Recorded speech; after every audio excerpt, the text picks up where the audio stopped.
Bonsoir, c'est le débat de Ça vous regarde en direct comme chaque soir après cette semaine de commémoration. On en a beaucoup parlé sur ce plateau, de souvenirs, de deuil aussi. Bien, le gouvernement a choisi de renforcer les pouvoirs de police pour lutter contre le terrorisme. On va en parler dans quelques instants.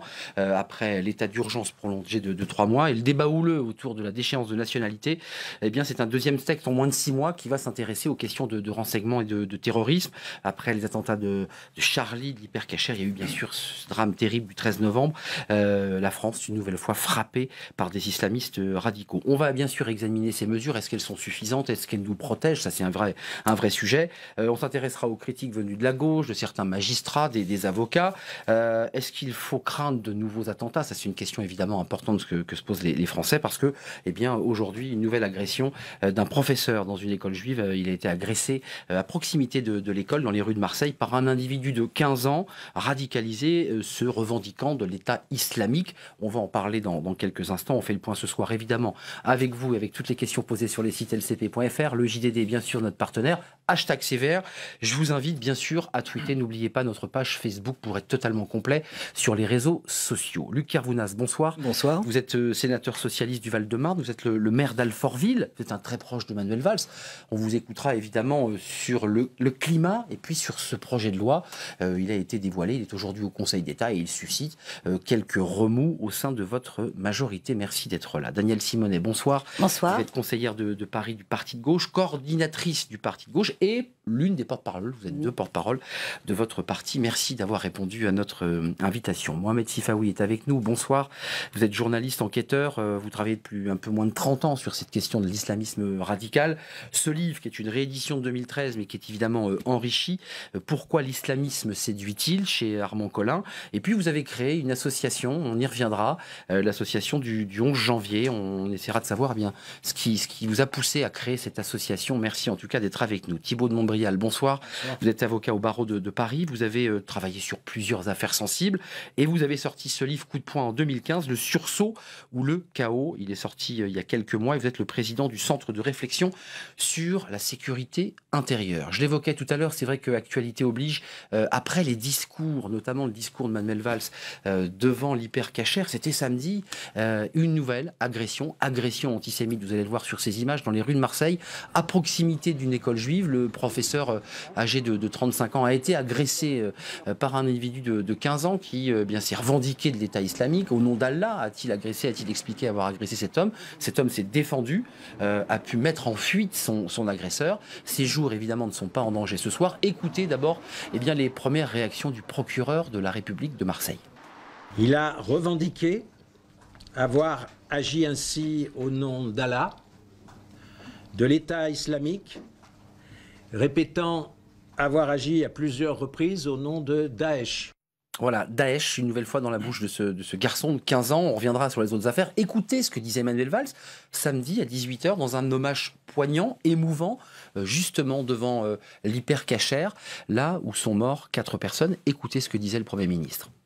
Ces ennemis qui s'en prennent à leurs compatriotes, qui déchirent ce contrat qui nous unit, il ne peut y avoir aucune explication qui vaille. Car expliquer, c'est déjà vouloir un peu excuser. Rien ne peut expliquer que l'on tue à des terrasses et à des cafés.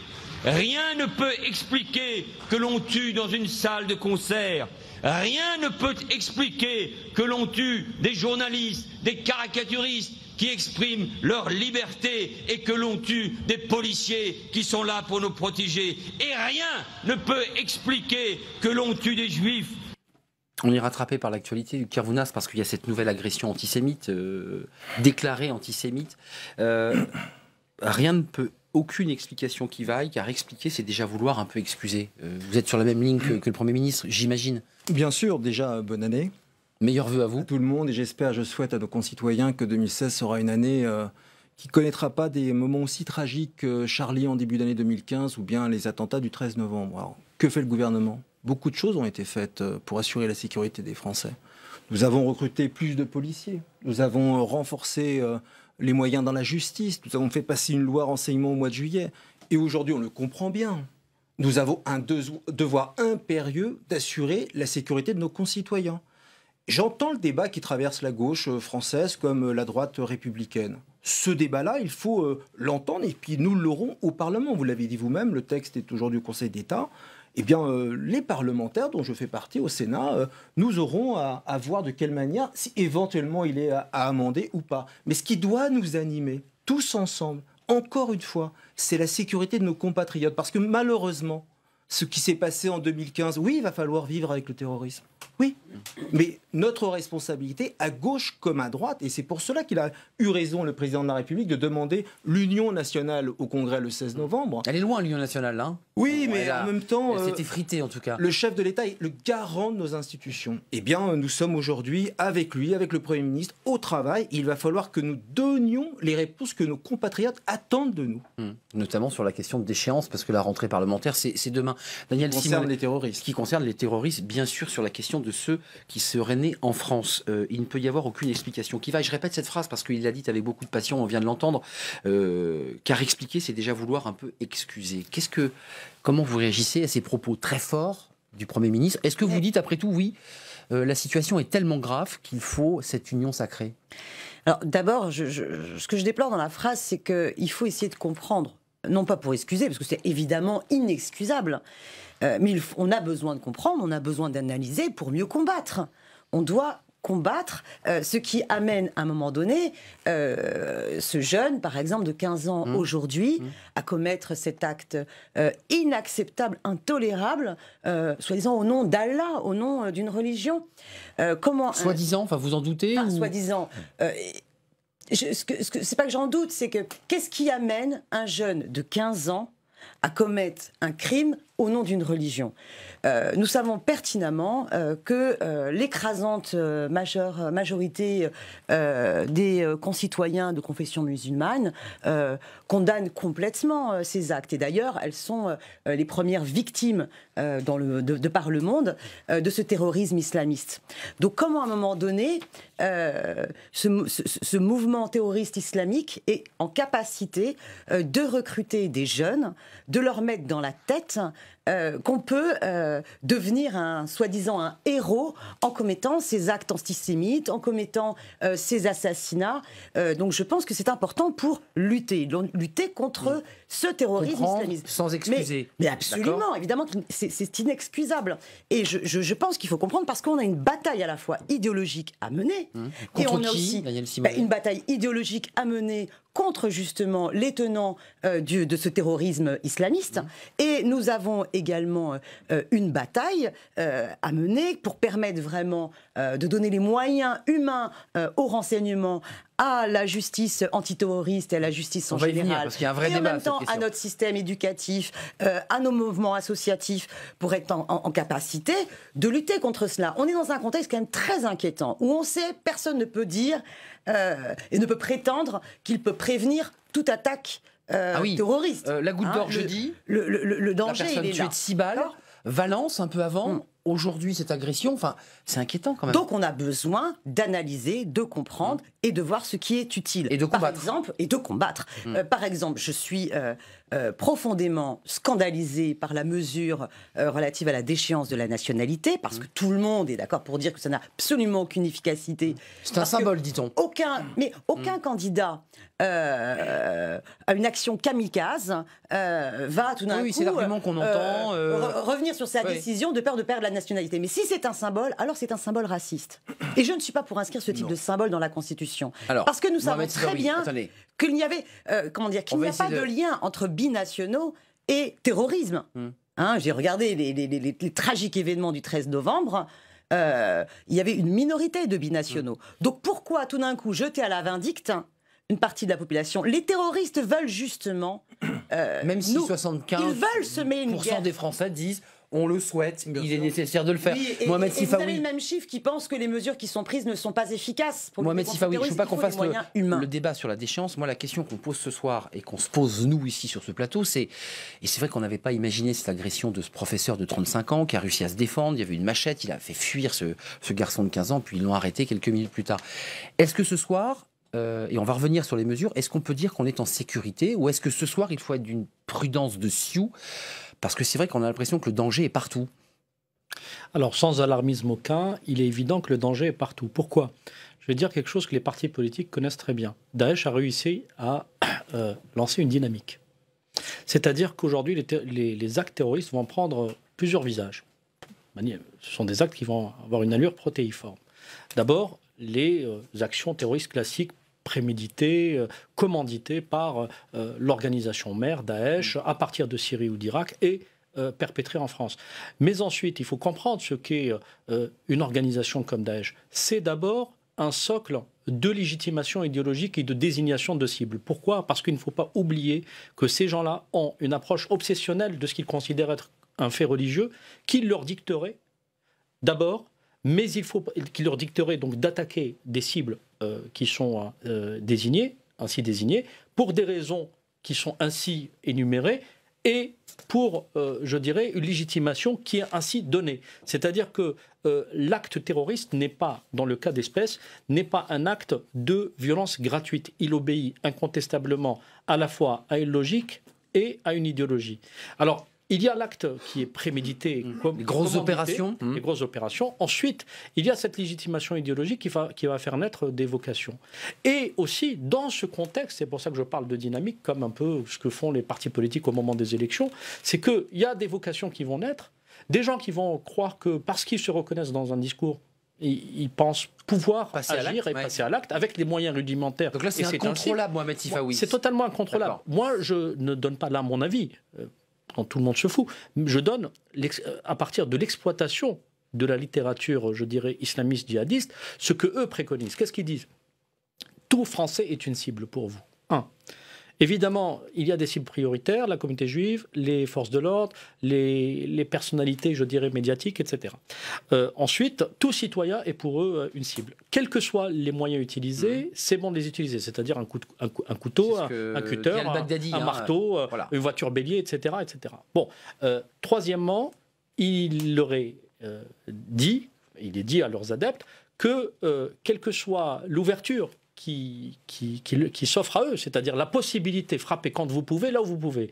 Il n'y a pas, je dirais, chez eux, une demande d'efficacité ou de résultat. C'est faites le plus de bruit pour créer justement et entretenir cette psychose, parce qu'ils savent que, en définitive, nous, les médias, nous sommes leurs alliés inconscients et objectifs, puisque nous allons relayer leurs méfaits. Nous sommes en démocratie, c'est aussi la faiblesse de notre système. Donc, de ce point de vue-là, pour répondre clairement à votre question, oui, ce climat va perdurer. C'est pour ça que je pense qu'il ne s'agit pas, si nous sommes réellement en guerre, de préconiser uniquement et exclusivement la réponse à la fois judiciaire, militaire et policière qui sont nécessaires. Je ne les écarte pas, il ne faut surtout pas les écarter, mais il faut adjoindre à ce genre de guerre toute une série de mesures. Je vous donne un exemple tout simple. On ne peut pas mener des actions, par exemple, contre des individus qui sont effectivement endoctrinés dans une logique mortifère et laisser, d'un autre côté, des bouquets, des chaînes satellitaires qui sont offertes par des bouquets français endoctriner notre jeunesse, y compris en langue française. On a un tweet sur Internet déjà. Thibaut de Montbrial, ce tweet, c'est pour rester dans le débat. Une des batailles essentielles, nous dit Twito, c'est celle contre la prolifération des propos et incitations haineuses sur Internet, parce que c'est vrai, on commence déjà à découvrir que peut-être que ce garçon de 15 ans, là, évidemment, qui a été interpellé, a pu être aussi, évidemment, motivé en regardant des sites Internet. Thibaut de Montbrial, moi, on va rentrer un peu dans le vif du sujet, puis on va aussi rentrer avec Mohamed Sifawi, mais vous dites quand même, à travers des interviews par rapport au travail que vous menez, on a été pris au piège de la discrimination et de l'islamophobie. Cela permet de soustraire l'islam à tout droit de critique, pourtant parfaitement légitime dans une société. Est-ce que comme ça, vous avez le sentiment qu'à travers les discours de Manuel Valls, à travers les positions de François Hollande, les consciences politiques avancent, on désigne beaucoup plus clairement les choses, ou est-ce que ça reste encore compliqué parce que vous dites qu'il y a eu la bataille de l'antiracisme, il y a eu tout un travail qui fait que on est un peu embarrassé. Alors d'abord, j'ai rien inventé. Manuel Valls le dit beaucoup, notamment en 2013, il a eu un discours très fort au moment des émeutes de Trappes et d'Argenteuil pour réfuter le terme d'islamophobie. Elisabeth Badinter, Boualem Sansal, enfin il y a tout un tas de gens qui attirent l'attention de chacun sur le danger qui est tapis derrière l'utilisation du terme d'islamophobie pour faire taire les critiques. Vous savez, vous avez dit tout à l'heure que les musulmans sont les premières victimes. C'est peut-être vrai dans le monde, c'est pas vrai en France. France. Il ne faut pas se cacher derrière son petit doigt. Dans le dossier de l'attentat raté de Villejuif, le dénommé Sid Ahmed Glam explique aux enquêteurs que sa première cible, c'était la gare de Villepinte, qu'il y a été, et je cite, il dit aux enquêteurs, finalement, j'ai pas fait mon attentat à la gare de Villepinte parce qu'il y avait que des Arabes. Donc on est bien dans une logique dont il faut que chacun ait conscience, et qui est, vous l'avez rappelé, Mohamed Sifawi tout à l'heure, une logique de guerre, et cette guerre, elle nous est faite, c'est pas nous qui l'avons choisie. Ça aussi, c'est extrêmement important. On l'a subi ou on est en train vraiment de se mettre en mouvement? Alors, moi, ce que je constate, c'est d'ailleurs pour ça que je me suis lancé dans le débat public sur ces questions, en quittant ma place d'avocat, mais à partir de ma place d'avocat. Par ce centre de réflexion. C'est que je suis très frappé par le fait que l'ensemble de nos élites, c'est-à-dire politiques, économiques, médiatiques, alors on est en train d'en sortir, mais a longtemps été en état de sidération. Pourquoi? Parce que ça fait 70 ans qu'on a vécu en paix. C'est-à-dire que les gens qui nous dirigent aujourd'hui sont des enfants d'enfants de la paix.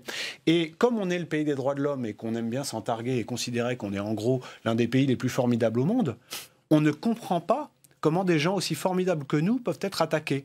Et donc, il y a une espèce de déni, parce qu'on dit, mais enfin, comment, nous qui sommes le pays des Lumières, etc., des gens nous en veulent pour ce que nous sommes, et on a du mal à le concevoir. D'où les excuses, le fait qu'il n'y ait pas d'excuses dans la bouche de Manuel Valls, parce qu'il y a un débat social aussi autour de cette jeunesse, la déshérence, des quartiers. Mais alors, là, par contre, je suis d'accord avec vous. Là, par contre, je suis d'accord avec vous, c'est-à-dire qu'il ne s'agit pas d'excuser, mais c'est vrai que pour combattre son ennemi, il faut le comprendre.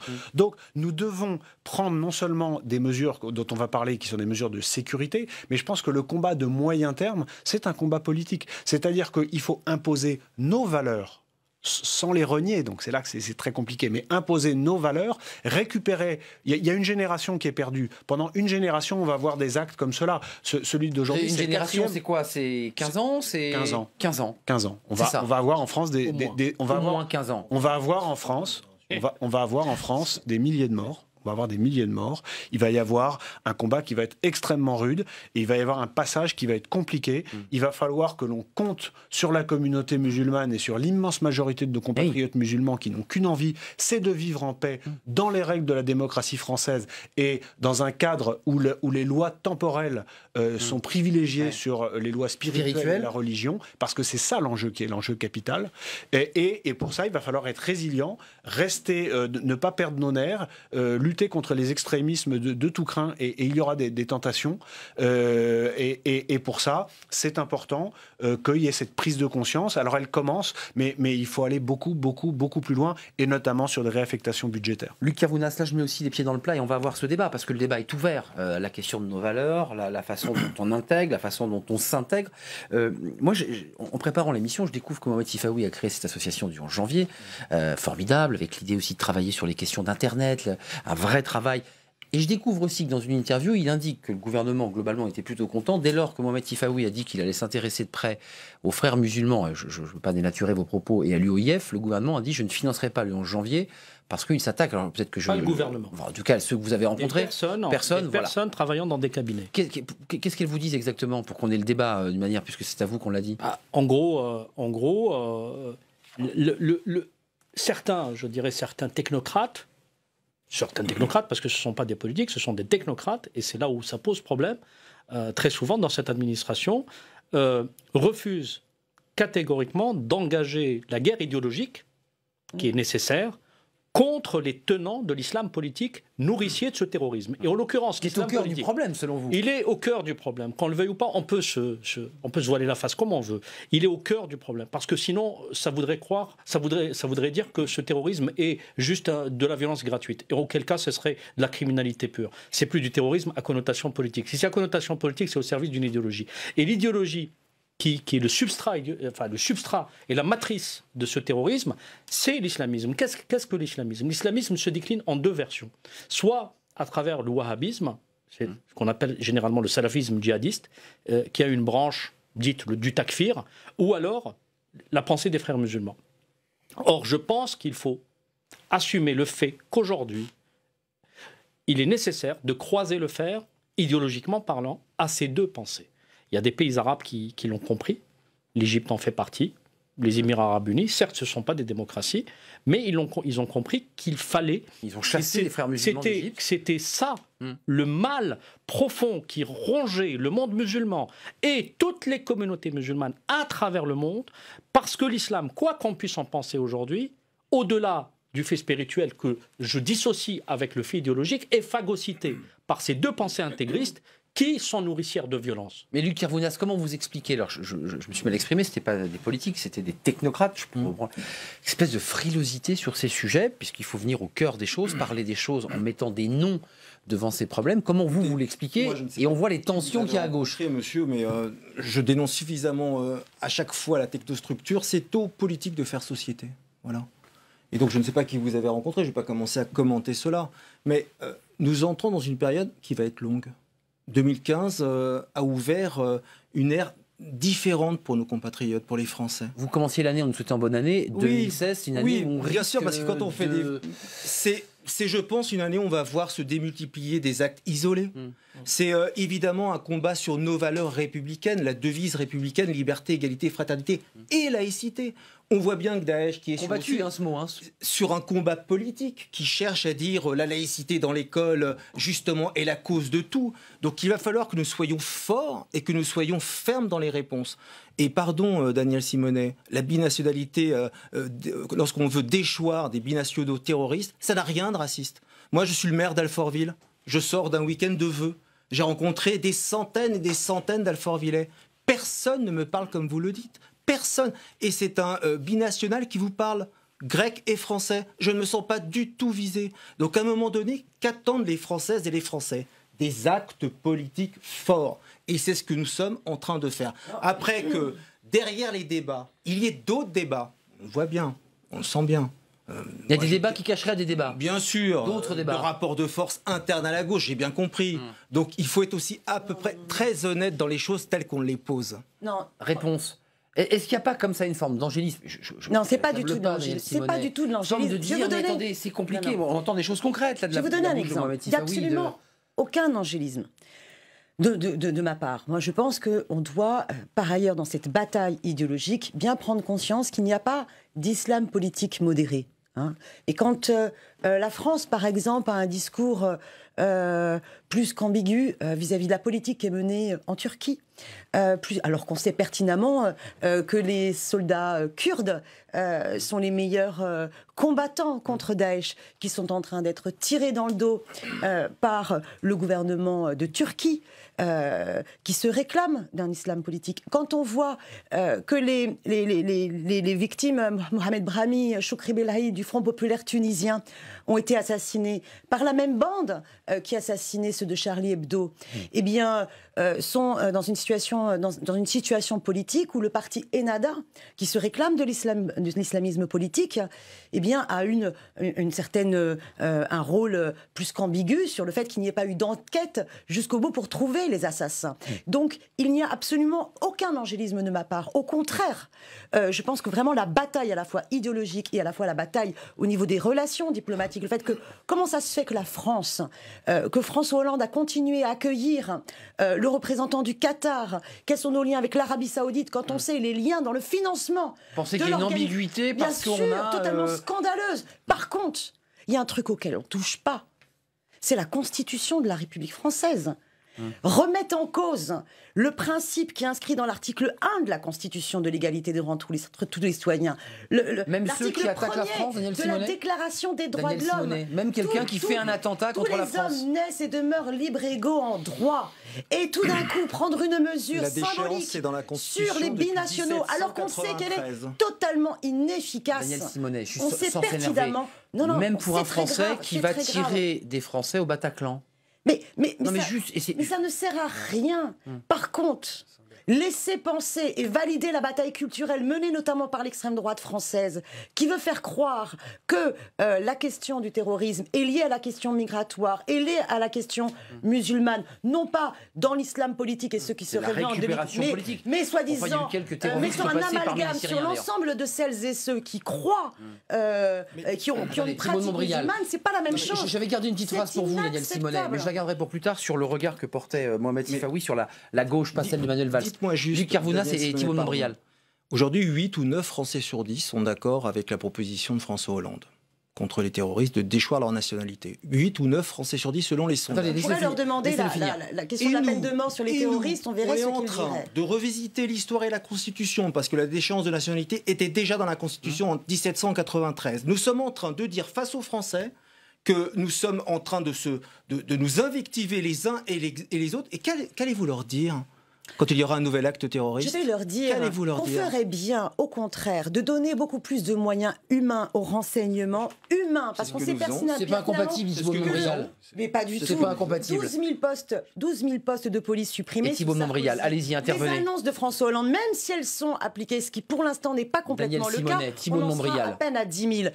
Donc prenons des mesures efficaces au lieu de faire croire que ce symbole anti-républicain... Daniel Simonet, Thibault de Montbrial, et on a une sentinelle qui veut s'exprimer, elle vient rarement. On vous écoute parce que vous disiez tout bas, mais c'est un symbole. Pour défendre mon temps de parole, je vais finir par faire de la politique. Excusez-moi. Non, je vous en prie. La déchéance de nationalité, c'est évidemment un symbole. Les symboles en politique sont extrêmement importants. On ne peut pas tolérer que des gens qui sortent de la communauté nationale, qui attaquent la communauté nationale, continuent à se prévaloir des avantages qui sont liés à la nationalité. C'est une question de logique. Je vais même aller plus loin.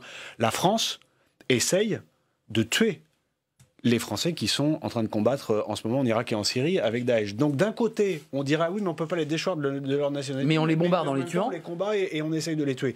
Et je crois qu'il faut être logique. Et la politique se fait bien sûr avec des moyens, mais aussi parfois avec des symboles. Il y a deux choses que je voulais dire très rapidement. Allez-y, Harold et Mohamed Sifawi. Très rapidement. D'abord, on a perdu beaucoup de temps parce qu'on a eu du mal à nommer l'ennemi. Laurent Fabius et François Hollande ont attendu le mois de novembre pour employer le terme islamiste. C'est pas le cas de Manuel Valls.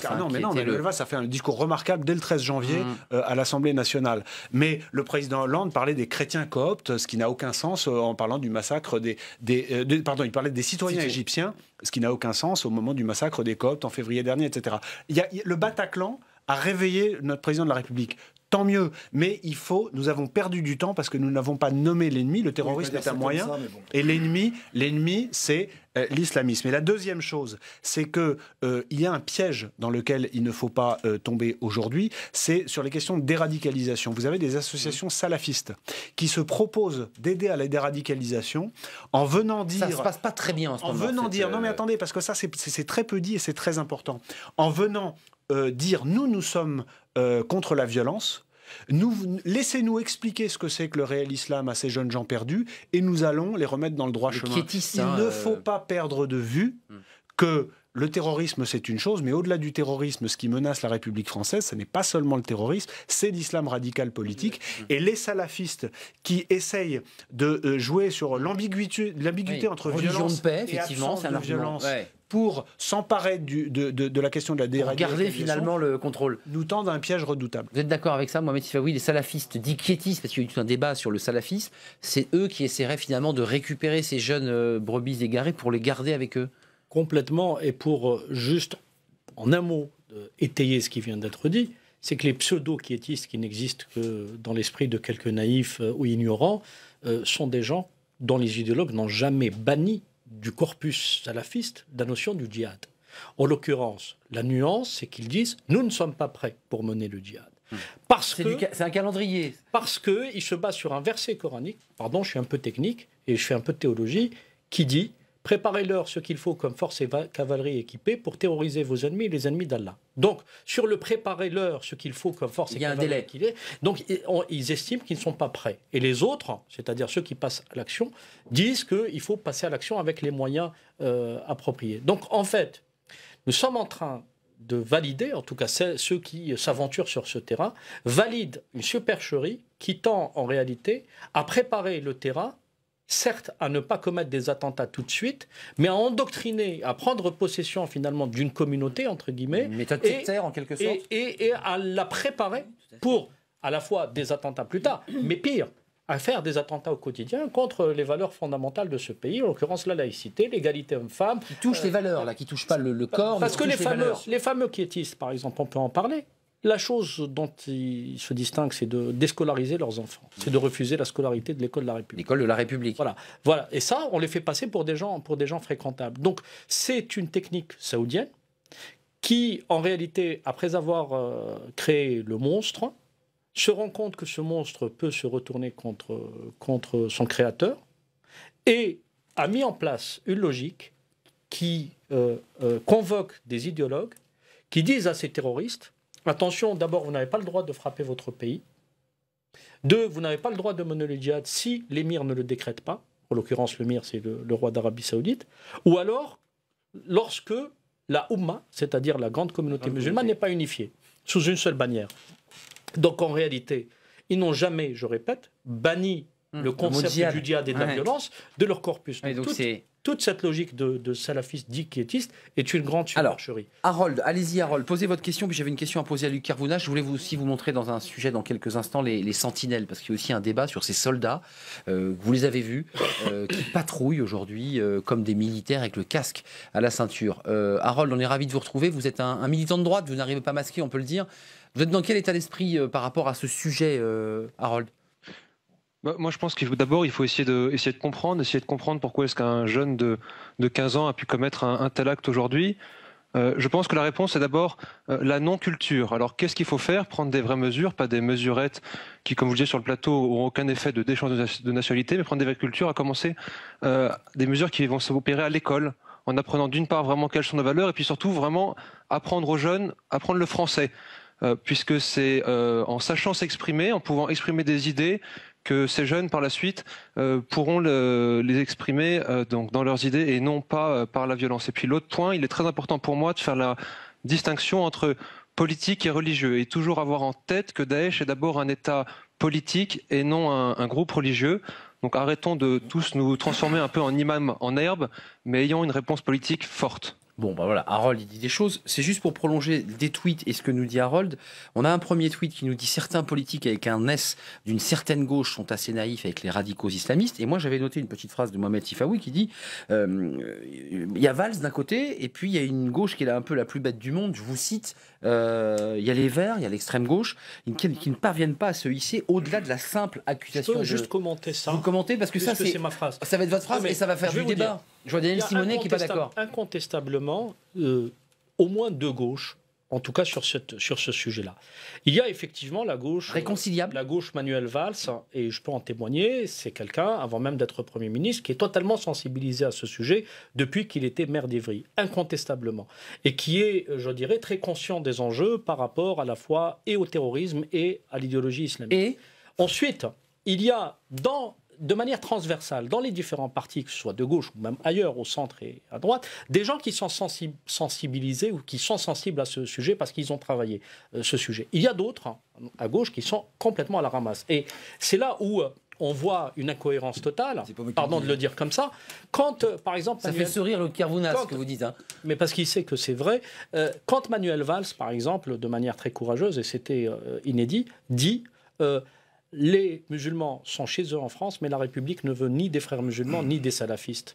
C'est quand même un discours qui devrait donner la ligne éditoriale de ce que doit être l'action du gouvernement. En même temps, vous avez le premier secrétaire du Parti socialiste qui va inviter au siège du parti le CCIF, qui est un petit groupuscule d'islamistes proche des frères musulmans, qui tend justement à utiliser... Non, pas le CFCM, collectif contre l'islamophobie, qui tend à utiliser cet étendard de l'islamophobie, en fait ce chantage à l'islamophobie pour atrophier le débat et anesthésier... Alors, entrons dans le débat, parce que les politiques sont là. Luc Carvounas, Daniel Simonet, et après on verra un sujet sur les sentinelles qui est un autre... Donc si vous voulez, c'est là où il y a quelque chose qui ne va pas. Il faut harmoniser d'abord la réponse, parce que c'est important qu'un État ait une ligne éditoriale et une stratégie en définitive. Est-ce que vous retirez un mot de cette phrase de Mohamed Sifawi, une certaine gauche ne parvient pas à se hisser au-delà de la simple accusation de terrorisme pour cibler l'aspect idéologique de l'islamisme? Est-ce qu'il y a un problème de fond qui fait que quand on n'arrive pas à diagnostiquer un problème, on a du mal à le régler?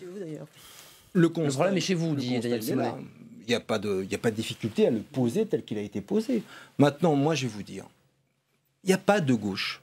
Sous la Ve République, l'idée, la théorie de deux gauches qui s'affrontent, je la vois bien. On l'a vu aux dernières élections régionales, dans des architectures faites un peu de la carpe et du lapin. Ça ne fonctionne pas. Moi, je ne vais pas insulter l'avenir. Et je pense que nous avons intérêt à poser les débats, comme nous le faisons ce soir, mais surtout à construire notre avenir commun. Ce qui a permis... Vous n'êtes pas d'accord sur le fond? Oui, mais... Non, mais je comprends votre discours rassembleur. Non mais on n'est pas d'accord encore heureux qu'on ne soit pas d'accord sur tout. Une gauche naïve, nous disent Twittos, assez naïve. Non, cette gauche-là n'est pas du tout naïve, pas du tout. Elle est contestataire, elle est dans l'opposition depuis 2012, on le voit bien, hein, aux politiques menées par François Hollande, Jean-Marc Ayrault hier, Manuel Valls aujourd'hui. Mais pour moi, le fait le plus essentiel, c'est quand les textes arrivent au Parlement, ils sont votés. Le débat que l'on a là sur la déchéance des binationaux, il arrive au Parlement le 3 février, il sera voté. Donc on entend ceux qui parlent fort, ça nourrit les débats. Mais moi, je sais très exactement ce qui se passe dans la gauche majoritaire. Oui, vous comptez aussi, il y a un travail de bien sûr. Vous voulez dire que Mme Simonet va voter? Non, mais je veux dire, son parti va voter. C'est pas pour revenir sur la manifestation qu'il y a eu à Barbès. Mais est-ce que votre parti va voter? Parce que c'est intéressant ce qui vient d'être dit. Daniel Simonet, je ne veux pas revenir sur la manifestation de Barbès où certains avaient crié mort aux Juifs, mais c'est vrai que sur ce plateau, souvent, ça revient. C'est totalement inacceptable. C'est inacceptable. Mais pour moi, au cœur de Paris, la lutte contre l'antisémitisme et la lutte contre toutes les formes de racisme ne peut absolument pas se déconnecter. Et par contre, oui, il y a un besoin de rebatailler pour expliquer ce que c'est que l'enjeu émancipateur incarné par les règles de la laïcité, qui n'a besoin d'avoir aucun adjectif accolé. Qui n'est plus respectée, cette laïcité. Et cette question de la laïcité, écoutez, vous savez, à la mairie de Paris, on me demande de voter sur des délibérations pour financer des crèches confessionnelles Louvavitch, pour payer gratuitement les locaux du CFCM, pour financer des écoles privées catholiques. Donc il y a vraiment une bataille parce que la gauche n'a plus défendu cette question fondamentale de la laïcité. Et oui, c'est un débat qui traverse le Parti socialiste et je peux vous dire qu'il y a plus d'un élu au Conseil de Paris avec lequel je suis en désaccord sur cette conception de la laïcité qu'il me semble nécessaire de défendre, où certains se glissent sur la brèche qu'avait ouvert Nicolas Sarkozy, sur la confusion entre le cultuel et le culturel. Et vous avez également, dans l'autre gauche, aussi beaucoup de discours d'ambiguïté qui fait qu'on peut... L'autre gauche, c'est le camp Manuel Valls? Non, quand je vous parle dans l'autre gauche, des hommes et des femmes qui pensent que pour lutter contre le racisme anti-musulman qui se développe également dans notre société, il faut utiliser ce mot d'islamophobie que je récuse parce qu'au contraire, je pense qu'il faut être très précis sur l'usage des termes que l'on fait, des mots que l'on fait. Utiliser le terme d'islamophobie nous interdit de facto de critiquer la religion. Or, la bataille laïque de la liberté de pensée, de la liberté de conscience, doit nous permettre de pouvoir critiquer toutes les religions. Exactement. Et par contre, de ne jamais accepter, de considérer comme un délit le fait de dénigrer des hommes et des femmes sous prétexte de leur appartenance réelle ou supposée à une religion. Cette distinction est fondamentale. On va regarder un sujet parce que j'ai peur qu'on n'ait pas le temps de le voir, mais on a encore bien sûr plusieurs minutes pour débattre. On a ce tweet qui nous fait le lancement du sujet. Il faut bien avoir conscience que toutes les mesures sécuritaires ne pèseront pas lourd face à des gens endoctrinés et suicidaires, puisque évidemment il y a une série de faits divers de personnes seules, qui ne sont pas les grosses opérations, qui évidemment sèment le trouble. Il y a quand même cette opération Sentinelle, elle dure depuis plusieurs mois. C'est vrai qu'elle est ici même à l'Assemblée contestée par certains élus. Ce sont des soldats d'élite pour certains. Vous allez le voir dans ce sujet, ce reportage. Eh bien, ce reportage de François Goulin, ce sont des légionnaires qui se lèvent très tôt le matin. Ils ont 11 kilos à porter, le barda, comme s'ils partaient en opération à Kidal, mais ils sont au cœur de Paris, sécuriser les écoles et puis ensuite patrouiller dans les rues de Paris. Regardez ce reportage.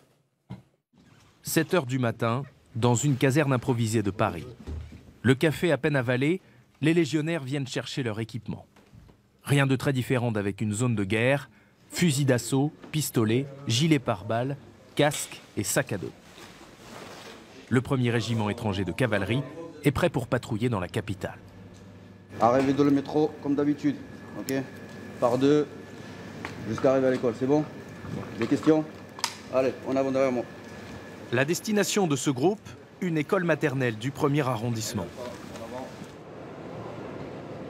Les 8 militaires s'engouffrent dans le métro et la surveillance commence. 7h45, arrivée à l'école publique, rue de la Sourdière. Elle fait partie des quelques établissements devant lesquels ces militaires montent la garde. Toi, tu viens avec moi, on va se mettre au bout de la rue.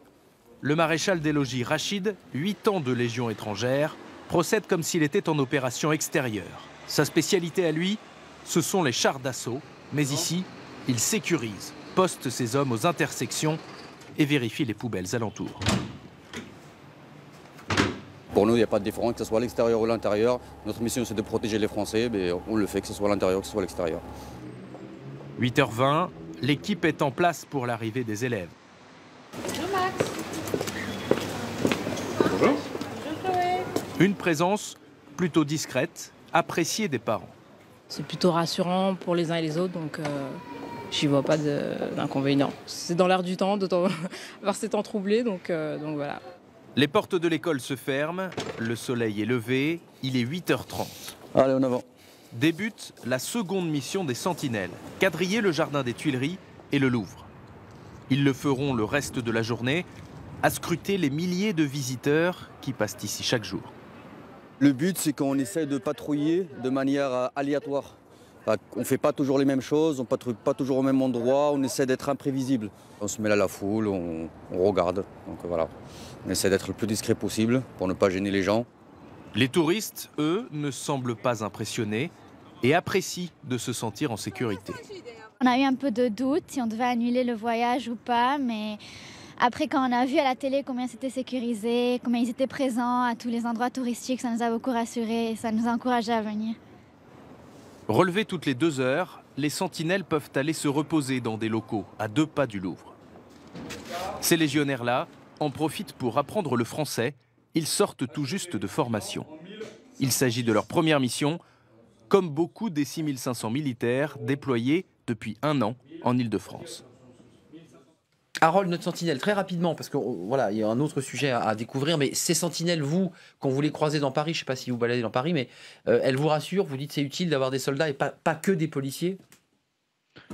D'abord, quand je les croise dans Paris, je les remercie pour le travail qu'ils font. Évidemment, c'est agréable d'avoir l'occasion de voir notre armée qui est toujours habituellement engagée sur le tas des opérations extérieures. Et donc, c'est une façon aussi de les rencontrer et de les remercier.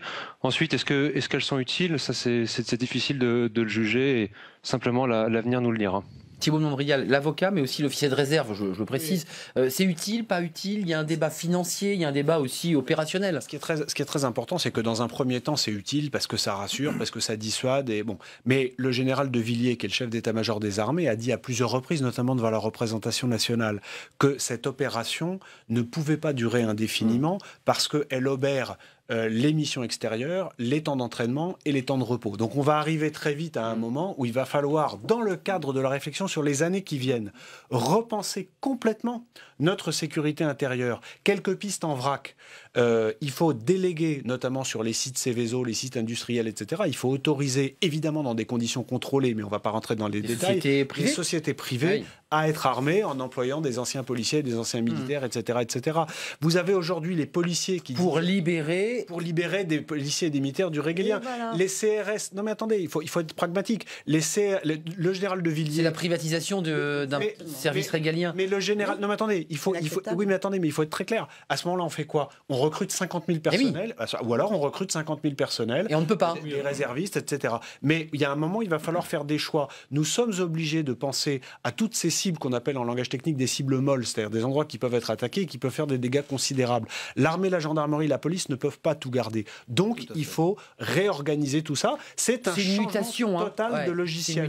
C'est un changement total de logiciel. Il faut que l'État l'accompagne, il faut que l'État le contrôle, mais il faut que l'État l'organise. Vous en pensez quoi, Luc Carvounas? Il y a un débat aussi de fond, parce que Sentinelle, c'est l'armée française. Puis là, on nous dit qu'il faudrait avoir des sociétés privées de sécurité. Ils font un très bon travail.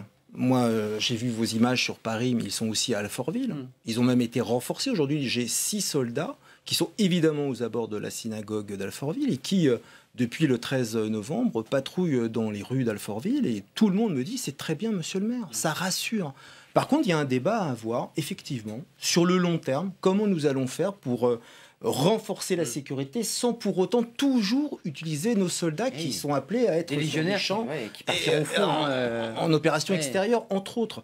Donc ça, ce débat-là, le Parlement doit le poser. Vous savez, au moment du 13 novembre, comme de Charlie, nous avons eu aux abords, je vais vous donner un exemple concret de ma commune, nous avons eu évidemment un renforcement de la sécurité aux abords de la synagogue, et pas forcément aux abords de la salle de prière. Alors qu'est-ce que j'ai fait, Daniel Simonet, pour répondre à la commande des Alfortvillais de confession musulmane? J'ai mis une boîte privée pour assurer les allées et venues de la salle de prière, parce que ça rassure tout le monde, ça rassure les fidèles. Sauf qu'à un moment donné, même si j'installe aujourd'hui une police municipale, ce n'est pas les collectivités territoriales, face à ce qui nous attend, qui pourront pallier à toute la sécurité. Daniel Simonet, qui reste un droit régalien en colère.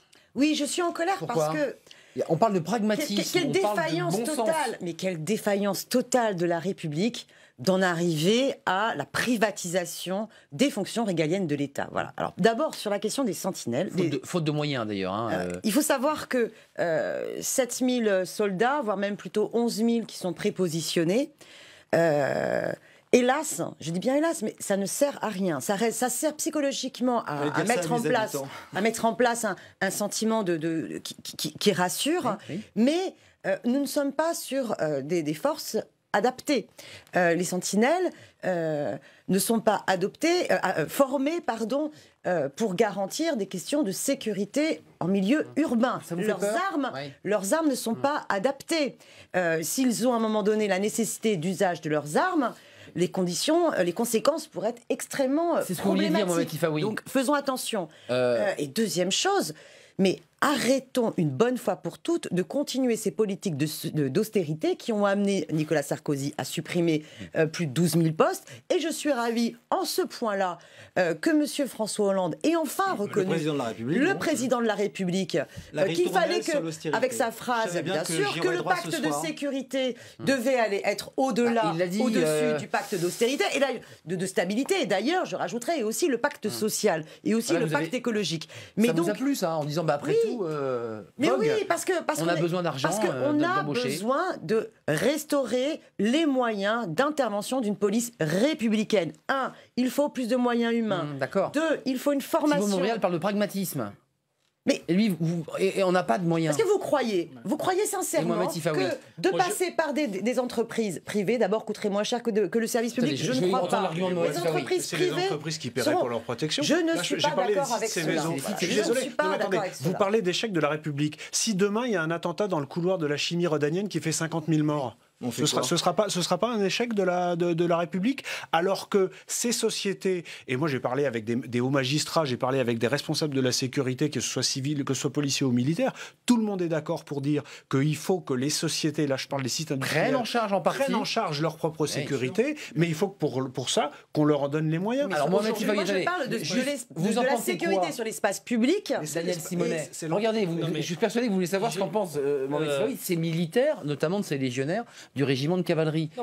Pas utile, trop cher? Je pense qu'il faut repenser tout notre dispositif et par rapport aux sécurités, aux sociétés de sécurité privées, il faut savoir de quoi on parle. Si c'est pour mettre à l'entrée des centres commerciaux des gens en costume noir avec un bandeau de sécurité, c'est inefficace parce qu'on n'a pas à faire face à des voleurs. On a à faire face à des gens qui vont venir avec des kalachnikovs. Et ces pauvres garçons, à chaque fois que je les vois, j'ai vraiment un pincement au cœur parce que je me dis, s'il y a une attaque ici, ils sont les premiers, en première ligne, avec même pas un pistolet à eau. Ouais. Je veux dire, ils n'ont absolument rien, que leur courage. Donc ça, il faut quand même le dire. À quoi on fait face? On fait face à une situation où des gens, comme on l'a vu, tirent à la kalachnikov, à une arme de guerre, avec l'arme de guerre. Donc je pense que, d'abord, des choses très simples. Je m'étonne que depuis janvier dernier, on n'ait pas pensé à doter chaque équipage de chaque voiture de police, comme il se fait aux États-Unis, d'une arme longue, c'est-à-dire d'une arme capable de faire face à une arme de guerre. On l'a vu que, par exemple, les frères Kouachi ont fait reculer. Alors, au-delà de côté désastreux de l'image que ça peut provoquer, on pu faire reculer les voitures de police. Pourquoi?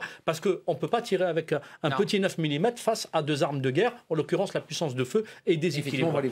Donc, doter chaque équipage d'une arme longue. Ensuite, il faut remettre ce qui a été défait, par Nicolas Sarkozy. La police de proximité qui est aujourd'hui nécessaire plus que jamais. Parce que défaillante. On peut se demander, et avec évidemment sans jeter l'opprobre sur les services de sécurité qui font un travail comme ils peuvent, mais on peut se demander comment un commando, quand même, dans les rues de Paris, a pu s'organiser sans que personne ne le voie. Pourquoi? Parce que la police de proximité, si elle était là, je crois qu'on aurait pu voir que dans tel quartier ou dans tel machin, il y a des véhicules immatriculés en Belgique qui circulaient dans une période qui n'était pas une période de vacances scolaires. Mais et des jeunes qui étaient... Alors, quand on voit des jeunes trentenaires circuler dans des voitures étrangères dans les rues de Paris, soit ils sont en vacances en dehors des... soit ce sont des VRP, soit ce sont des trafiquants de drogue, soit ce sont des terroristes. Donc il faut c'est le pragmatisme, je veux dire, ça. voilà, c'est aussi simple que ça. D'autant que le Bataclan avait eu des menaces, il faut quand même le préciser. Ensuite, il y a autre chose. Je pense qu'on ne peut pas faire l'économie d'un renforcement des moyens aussi bien de la sécurité intérieure. Le texte qui se prépare d'ailleurs. Et le maillage du territoire, comme c'était le cas à l'époque des RG, c'est-à-dire le renseignement territorial. Aujourd'hui doit pouvoir. Mais écoutez, il faut se poser la question, pourquoi, lorsque Nicolas Sarkozy détricote le dispositif antiterroriste français, c'est à ce moment-là qu'on commence à taper en France avec une facilité déconcertante, à partir de l'affaire Mera. D'ailleurs, on a tendance à l'oublier. Un dernier mot, parce qu'en fait, j'ai pas fini au début. Dès que j'ai prononcé sécurité, dès que j'ai dit sécurité privée, tout le monde m'est tombé dessus. L'affaire Mera, elle coïncide avec... Non. Il y a un deuxième volet. Et qui ne coûterait pas très cher, mais qui demanderait une certaine réorganisation, ce serait de recréer, alors les noms, il ne faut pas partir sur les noms, mais soit une garde nationale, soit une défense... Ce qui avait été évoqué par la garde. Soit une défense opérationnelle du territoire, une réserve citoyenne, encadrée par des militaires d'actifs ou par des militaires qui viennent de quitter le service actif, avec des gens qui seraient formés sur quelques semaines pour certaines missions pour lesquelles il n'y a pas besoin d'être formé pendant 6 mois. Après l'effondrement des tours, il y avait la garde. Et qui viendraient renforcer, vous parliez de maillage territorial, qui viendrait renforcer, notamment aussi en zone rurale, les missions de protection d'un certain nombre de citoyens. Ça me paraît Luc Carvounas, on n'a pas le temps de voir le détail de ce texte qui va être débattu à l'Assemblée et qui évoque un certain nombre de points qui sont critiqués par les avocats, les magistrats, parce que évidemment, ce sont des mesures qui donnent plus de pouvoir aux policiers. On a le sentiment ce soir qu'il faut changer les procédures tout en étant toujours sous la tutelle des juges. Des juges, non, parce qu'il y avait Trévidic ce matin. Attention à ce que l'on dit, parce qu'aujourd'hui dans le juge Trévidic dit, on n'a pas le texte, mais pour l'instant, ce qui est au contraire développé, et ce qu'on nous donne à voir, c'est un renforcement du pouvoir exécutif. Au mépris justement du pouvoir judiciaire. Merci de cette analyse sans avoir lu le texte. Ben oui, mais en tout cas, c'est ce qu'on nous renvoie pour l'instant comme élément. Vous n'êtes pas d'accord ? Non, je suis absolument pas d'accord. Ça, j'ai bien compris. Et avec une grande inquiétude sur cette aberration de la constitutionnalisation de l'état d'urgence, dont on n'a pas parlé ce soir, mais qui souhaite introduire l'idée d'un état d'exception permanent et qui pose de vrais. Le juriste, j'avais juste une question à vous poser parce que le débat se termine. Est-ce qu'on est en train de changer d'univers et de monde, donc de mentalité, donc de manière d'appréhender le danger? Est-ce qu'on a changé d'air à l'issue de ces trois attentats qui ont frappé l'année 2015 terriblement? Juste, dans la Constitution, il y a soit l'état de siège, soit rien du tout. Donc, de mettre juste le principe de l'état d'urgence dans la Constitution, ça veut dire qu'on met une marche intermédiaire. Est-ce qu'on est en train de changer de logiciel? Est-ce qu'on est en train de changer de logiciel? J'espère. Moi, je suis, avec toutes les discussions que j'ai avec les différents professionnels du renseignement, de la sécurité, de la police, l'armée et les politiques qui s'en occupent, extrêmement pessimiste, je ne le cache pas. Je pense qu'avec le recul, on parlera de l'année 2015, non pas comme d'une année exceptionnelle, mais comme du début d'un phénomène, qu'il faut s'y préparer psychologiquement. On parle d'une génération ce soir dans le débat. Pour prendre les bonnes décisions, et que le plus vite des décisions fermes seront prises, le moins la France risque de basculer dans les extrêmes. Parce que sinon, le jour où nous aurons 1 ou 2 ou 3 attentats, où nous aurons des morts par milliers, et où pendant plusieurs jours le pouvoir vacillera, à ce moment-là, c'est le peuple qui demandera à partir aux extrêmes. Et là, la République sera vraiment en danger. Luc Carvounas, je ne veux pas réouvrir le débat politique, mais c'est vrai que rien que sur la question de la déchéance de la nationalité, on voit ce qui vous attend demain à l'Assemblée et au Sénat, parce qu'il y a un débat. Est-ce que ce soir, vous appelez vos amis, vos alliés, si je peux les appeler ainsi, de la gauche, à une forme de pragmatisme autour de ces questions, ou est-ce qu'il faut continuer à batailler sur l'idéologie? Les débats entre nous, que ce soit au Parlement ou ailleurs, parce que nous discutons quand même tous les jours. Il va falloir, entre 80% du Bureau national du Parti socialiste qui est contre la constitutionnalisation. Et 80% des Français. Toujours ceux qui ne sont pas membres du Parti socialiste qui en parlent le mieux, c'est incroyable. Oui, nous entrons dans une nouvelle période. Qui m'en parlent beaucoup. Oui. Nous entrons dans une nouvelle période, c'est clair. Et je n'étais pas d'accord avec ce que vous avez dit par rapport au 13 novembre. François Hollande ne s'est pas réveillé le 13 novembre. C'est la conscience de tous les Françaises et les Français qui se sont rendus compte que Charlie, c'était des Français parce qu'ils étaient juifs ou des policiers. Le 13 novembre, cela concerne tous nos compatriotes. Il y a eu une prise de conscience collective. Évolution du vocabulaire, le de l'ère dans laquelle nous sommes entrés depuis cette date tragique. Et nous devons aujourd'hui apporter des réponses. Alors, on aura nos débats avec Daniel Simonet et avec mes collègues du Parti socialiste. Et moi, je vais vous dire un scoop, Daniel Simonet. Le texte, il sera voté. Voilà, quoi que vous disiez. Oui, grâce à toute la droite. Enfin, même pas toute la droite, à une grande partie de la droite. Mohamed Sifaoui, sur le changement. Ça s'appelle l'unité nationale. C'était les mots des politiques, c'est un débat qui aura lieu demain. Morale. Le changement de logiciel, on parlait d'une génération, c'est-à-dire qu'on a sacrifié une génération. Les Français qui nous regardent se disent, mais attendez, mais on a combien de temps encore on va devoir vivre avec l'état d'urgence, des militaires, des policiers, un changement de paradigme, c'est quoi? C'est 20 ans, 25 ans encore? Oui, il faut le craindre, malheureusement. Mais vous savez, le terrorisme, de toute manière, réduit nos libertés individuelles et collectives là où il s'exprime. Malheureusement, c'est une réalité. C'est toute la nuance qu'il faut installer dans ce débat, c'est-à-dire l'équilibre à trouver entre la liberté, le modèle de société qui est le nôtre et qu'on doit préserver, et l'impérieuse nécessité de préserver la sécurité des personnes et des biens. Donc, en fait, tout l'équilibre à trouver doit être à ce niveau. Et ça, c'est au plus haut niveau de l'État que cette cohérence-là doit être. C'est compliqué. Je dirais, c'est pour ça que ça marche pas très bien. Si je puis me permettre, c'est pour ça que ce que disait Madame Simonet tout à l'heure est totalement juste. On ne peut pas d'un côté ouvrir toutes ces polémiques. Moi, je ne pleure pas le sort d'un terroriste, mais d'ouvrir toutes ces polémiques sur la déchéance et ne pas être clair, par exemple, quant aux relations à avoir et l'exigence à avoir à l'égard de l'Arabie Saoudite, qui est le diffuseur principal de la pensée nihiliste djihadiste, du Qatar, qui est dans un jeu totalement ambigu et qui dispose d'une chaîne de télé qui est une véritable arme de guerre, qui est ouverte à tous les tenants de l'antisémitisme, les tenants de la haine de l'autre, les tenants de ce qui est appelé la guerre sainte, injustement, et par ailleurs, je dirais, toute la logique locale où il y a des gens, des petits notables locaux, je parle des élus, certains en tout cas, qui entretiennent des ghettos, dans ces ghettos une clientèle électorale pour faire pérenniser, je dirais, leur carrière. C'est aussi tout ça qu'il faut mettre à jour. Muriel, 10 secondes, on est en retard, je vais me faire tirer les oreilles. 10 secondes. Il n'y a pas de liberté que l'on puisse exercer si on n'est pas au préalable en sécurité. La sécurité, il ne faut pas l'opposer à la liberté. La sécurité, c'est le préalable à l'exercice de la liberté. Ça sera le mot de la fin. Daniel Simonet, merci. Le débat va se poursuivre sur toutes ces questions et notamment sur la question de déchéance de nationalité. Merci d'être venu. Vous êtes la porte-parole, l'une des porte-paroles du Parti de gauche, coordinatrice du Parti de gauche. Merci à Luc Kervounas, sénateur socialiste du Val-de-Marne, proche de Manuel Valls. Merci à Mohamed Sifaoui, spécialiste de ces questions. On l'aura entendu évidemment tout au long de notre émission. Et merci à Thibaut de Montbrial. Vos livres, on les a vus tout au long de notre émission. C'est ce centre de réflexion sur la sécurité intérieure. Et vous êtes avocat. Association 11 janvier, j'imagine qu'il y a un site internet. Vous pouvez le consulter, créé par Mohamed Sifaoui. Merci de nous suivre. Demain, on s'intéresse au sujet qui a déjà été un peu évoqué. C'est la rentrée parlementaire, la primaire à droite et la déchéance de nationalité à gauche. Belle rentrée demain en perspective. Je serai là. Bonne soirée. Merci à Harold, notre sentinelle.